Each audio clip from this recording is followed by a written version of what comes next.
నిరంతరం ఆ దారం మీద ఆ పోగు మీద చూసి ఆ కంటి చూపు కోల్పోతా ఉన్నాడు సార్. కాబట్టి దయచేసి అందరినీ ఒకే దృష్టితో చూడొద్దండి. మా చేనేత కార్మికుని ప్రత్యేకంగా చూడండి.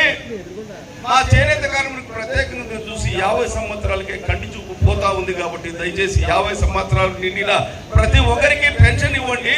మాకు 60 సంవత్సరాలు 65 సంవత్సరాలు అనేటువంటి నిబంధన మాకు పెట్టద్దండి అని నేను కోరితే, ఆ రోజు కంబైన్డ్ స్టేట్లో 40,000 మందికి 4,000 రూపాయల పెన్షన్ ఇచ్చి ఆదుకున్నటువంటి నాయకుడు చంద్రబాబు నాయుడు గారు నా ద్వారా ఈ సందర్భంగా తెలియజేస్తా ఉన్నారు. నా ద్వారానే ఆ రోజు ఇంప్లిమెంట్ అయింది. ఆ రోజు తెలుగుదేశం పార్టీనే ఈ కాపాడబడిందని సందర్భంగా మీకు నేను తెలియజేస్తా ఉన్నాను. అదేవిధంగా సార్ మాకు గృహాలు మంజూరు చేస్తూ ఉన్నారు. మన చేనేత కార్మికులు కూడా ఇండ్లు కడతా ఉన్నారు. కానీ మాకు ఇండ్లు సపరేట్గా కట్టండి సార్. మేము ఆ వార్పు ఇంట్లోనే వేసుకుంటాము. ఒక 5-6 గజాలు పొడవు ఉండే ఇల్లు తప్ప మాకు ఇచ్చిన ఇల్లు సరిపోదు. కాబట్టి హౌస్ కమ్ వర్క్ షెడ్ కట్టండి, లేకపోతే ఈ ఇల్లు మాకు పనికి రాదని చెప్తే, ఆ రోజు 1000 ఇల్లు 40,000 ఇండ్లు హౌస్ కమ్ వర్క్ షెడ్ ఇచ్చి ఆదుకున్నటువంటి నాయకుడు చంద్రబాబు నాయుడు గారు నా ద్వారా.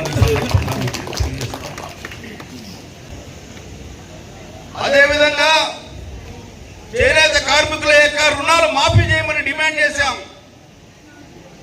ఎన్నిసార్లు డిమాండ్ చేసినా, ఎన్ని సందర్భాల్లో తీసుకుపోయినా 6 సంవత్సరాలు రాజశేఖర్ రెడ్డి చేయలేకపోయాడు. మళ్ళా నేను పోయి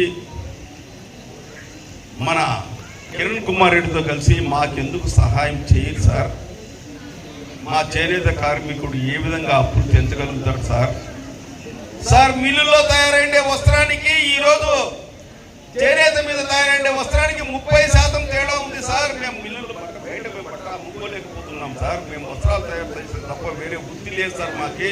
మేము దాని మీద ఆధారపడి జీవిస్తూ ఉన్నాం. మాకు అదే వృత్తి, అదే ఆధారము. కాబట్టి మా జీవనాన్ని బాగు చేసేదానికోసం మా 30% ఆ వేరియేషన్ కాపాడేదానికోసం మాకు ఇవ్వండి సార్ అంటే, ఆ రోజు కిరణ్ కుమార్ రెడ్డి నా ద్వారా 300 కోట్ల రూపాయలు ఆ రోజు మాఫీ చేసినటువంటి విషయాన్ని కూడా మీరు. అదేవిధంగా చంద్రబాబు నాయుడు గారిని కూడా గతంలో అధికారంలో ఉన్నప్పుడు డివైడ్ అయినటువంటి స్టేట్లో నేను డిమాండ్ చేస్తే 110 కోట్ల రూపాయల రుణాలు మాఫీ చేసేటువంటి పరిస్థితిని కూడా మీరు దృష్టికి తీసుకొస్తా ఉన్నాను.